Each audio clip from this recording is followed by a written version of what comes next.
She recently went to a basketball game with Timothée Chalamet, and she was spotted wearing designer pants that looked nearly identical to the ones that she just launched with Khy. Tell me why she's wearing Isabel Marant studded jeans. Tell me why. Like, she just dropped a collection literally yesterday. Kylie Jenner's brands are getting messy again. And this time, the problem is bigger than one overpriced shirt or one confusing product launch. Khy just went through a major refresh. Sprinter suddenly turned into a beauty hydration brand. And Kylie is once again trying to convince shoppers that this new era is more personal, more intentional, and more grown up. But people are looking at the prices, the products, and the timing, and asking one obvious question. What exactly is Kylie selling now? At first, Khy actually had a decent idea. It launched with designer collaborations, limited drops, and the promise of bringing Kylie's style to everyday customers without every piece feeling completely unreachable. That made sense because Kylie has always had influence in fashion. Whether people love her outfits or drag them online, they still pay attention to what she wears. But the issue with Khy is that the identity never felt clear. One drop looked like clubwear, another felt like cozy basics, another leaned into leather, another looked like vacation pieces. And before people could even figure out what the brand was supposed to be, Kylie was already moving into a whole new era. That is where the rebrand comes in. In April 2026, Khy came back with a refreshed website, a cleaned-up social presence, and a new collection called Born in LA. Kylie described it as a more permanent direction for the brand, focused on wardrobe pieces, everyday basics, denim, and bolder fashion moments. On paper, that sounds like the reset Khy needed, but online, the reaction was not exactly warm. Because once people saw the collection, the conversation quickly moved away from Kylie finally found her fashion identity and turned into, why is this basic tee $120? And that price point became the center of the whole drama. The Born in LA collection includes embellished denim, tees, fleece, dresses, and LA-inspired staples. Some pieces reportedly go up near $500. Khy does not have the fashion history of an established luxury label, so when shoppers see a simple logo tee priced like a serious investment piece, they are going to ask questions. A lot of people like the idea of Kylie giving Khy a stronger identity, but they did not understand why the clothes felt so expensive for what they were seeing. A basic tank, a logo tee, a pair of studded jeans, a belt, none of those items are automatically shocking. But when the prices start getting close to brands that already have fashion credibility, people start comparing. And that is where Kylie ran into trouble. When people buy celebrity fashion, they are buying more than fabric. They are buying trust. They want to feel like the celebrity understands what her audience wants, what they can afford, and what they would actually wear. With Khy, the question became whether Kylie was designing for real customers or designing for the version of herself who can wear anything, anywhere, at any price. And this is not the first time people have had that complaint about one of Kylie's brands. Kylie Swim had a rough launch back in 2021 when customers accused some pieces of being too thin, poorly stitched, and see-through. Those reviews stuck because they created a bigger narrative around Kylie's businesses. So when Khy wipes its Instagram and comes back with a serious rebrand, people are not starting from zero. They are watching with suspicion already built in. The idea behind Born in LA is not bad. Kylie being tied to Los Angeles culture gives the brand a natural story. LA denim, vintage references, streetwear, easy basics, that all fits her image. She's been wearing that kind of style for years, so the concept does make sense. The problem is the execution has to feel worth it. If you tell people something is made in LA, hand-finished, inspired by vintage, and built to last, then the pieces need to look elevated enough that people understand the price before they even click checkout. If the audience looks at the product and immediately says, I could find something similar at the mall, the story collapses. And that is what happened in the comments. Some people thought the denim was cute, some liked the early 2000s energy, but a lot of the reaction focused on how familiar the pieces looked. Logo tees, rhinestone details, studded jeans, and heavy sweats going into warmer months felt confusing to shoppers who expected a sharper fashion reset. Let me see what else they have in stock. And every product I clicked on It was in stock in the straight sizes and out of stock in plus sizes. And I had talked about this in a podcast episode previously, but I feel like brands sometimes say that the extended sizes are out of stock when really they just are never stocking them in the first place. I'm like, okay, that's very interesting. And then came the sizing conversation. Khy has been praised before for offering extended sizes, and the refreshed collection reportedly goes up to 4XL. But some shoppers and creators started questioning whether the extended sizes were stocked in meaningful numbers after noticing larger sizes appearing sold out quickly. That does not prove the brand did anything wrong, but it created a bad look at the worst possible time. When a brand uses inclusivity as part of its appeal, customers expect that promise to be real in practice, not just visible on a size chart.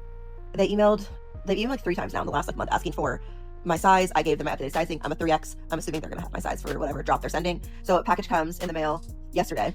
And I think Khy was like rebranding because their website was down. Like it was like you couldn't shop on it. But I get the package and inside it's like these capri sweatpants and a zip up hoodie.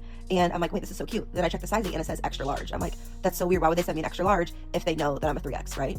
But I know that this is like not a mistake. I'm like, wait, I bet they're not making their new drops in plus sizes. And they just like sent me whatever the biggest size was of whatever the PR package was they're sending to everybody. And they're just like, you're the XL, like it's the biggest size that we're having. But I was like, Then there is the designer comparison drama. Kylie was recently seen wearing studded designer jeans that looked similar to the kind of denim Khy was promoting, and people immediately started debating whether this helped or hurt her brand.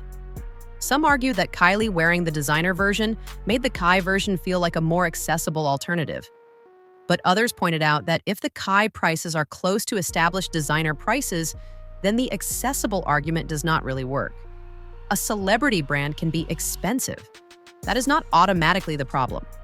The problem is when the audience cannot tell whether they are paying for quality, design, production, or just proximity to a famous name. That is why people keep comparing Khy to Kylie's older ventures. Kylie Cosmetics made sense because it was connected to something people genuinely associated with her. Her lip kits felt tied to her image, her beauty routine, and the huge conversation around her look at the time. That brand had a clear emotional hook. But after that, some of the launches started feeling less personal. Kylie Skin entered a crowded skincare market. Kylie Baby launched when a big part of her fan base was still too young to be buying baby products. Kylie Swim had the quality backlash. Khy has been trying to find its identity. And now Sprinter, which started as a vodka soda brand, is expanding into K2O, a hydration and beauty-focused drink mix. That shift is wild enough that people immediately noticed it. Sprinter launched as an alcohol brand. The branding was bright, canned, party-ready, and clearly made for a ready-to-drink market that was already packed with celebrity beverages. Then, in 2026, Kylie started promoting K2O by Sprinter, with electrolytes, hyaluronic acid, and collagen peptides. The messaging is all about hydration, skin moisture, elasticity, and glowing from within. So now people are asking a fair question. Is Sprinter an alcohol brand, a wellness brand, a beauty brand, or just whatever category is trending this year? Going from vodka soda to skin hydration powder is possible, but it needs a strong bridge. The brand has to explain why this makes sense. It has to feel like an expansion, not a random pivot. Right now, some people are looking at it like Kylie saw the popularity of electrolyte powders, beauty supplements, and wellness drinks, then decided Sprinter could move into that lane too. That is why the cash grab criticism keeps following her. And to be fair, Kylie is not the only celebrity doing this. Celebrity brands are everywhere now. Alcohol, skincare, makeup, clothing, supplements, coffee, candles, baby products. If there is a market, a celebrity is probably in it. But shoppers are getting smarter. They can tell when a brand has a real point of view, and they can tell when it feels like another product attached to a famous name. Kylie still has influence, she still has reach, she still has a massive audience. But influence is not the same thing as trust.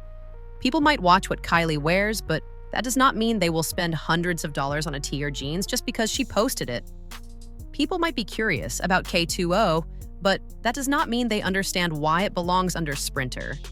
And when multiple brands start needing rebrands, refreshes, or category pivots around the same time, it creates a bigger story. it starts to look less like growth and more like confusion. The frustrating part is that Kylie could build a strong lifestyle brand if everything felt connected. Khy could be the main fashion identity. Kylie Cosmetics could stay the beauty anchor. Everything else could support those worlds instead of competing for attention. But right now, it feels scattered. One week it is LA denim. Another week it is collagen hydration. Before that, it was vodka soda. Before that, it was baby care, swimwear, skincare, cosmetics, and fashion collaborations. At some point, even fans start wondering what Kylie is truly passionate about outside of launching. For Khy, the rebrand could still work. The Born in LA idea gives the brand a clearer story than it had before. If the quality is strong, if the fit improves, if customers feel heard, and if future drops stay consistent, Kylie might turn it into something more lasting. But if the next collection looks completely different again, or if the prices keep rising without the audience feeling the value, Khy could end up in the same conversation as her other short-lived ventures. And Sprinter has an even harder road ahead.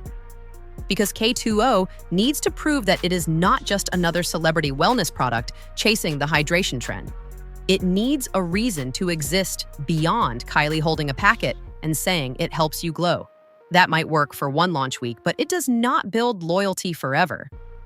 So right now, Kylie is trying to look more intentional, more grown, and more serious as a businesswoman. But the audience is looking at the products, the prices, the brand history, and the timing, and they are deciding whether this feels like a real evolution or just another reset button.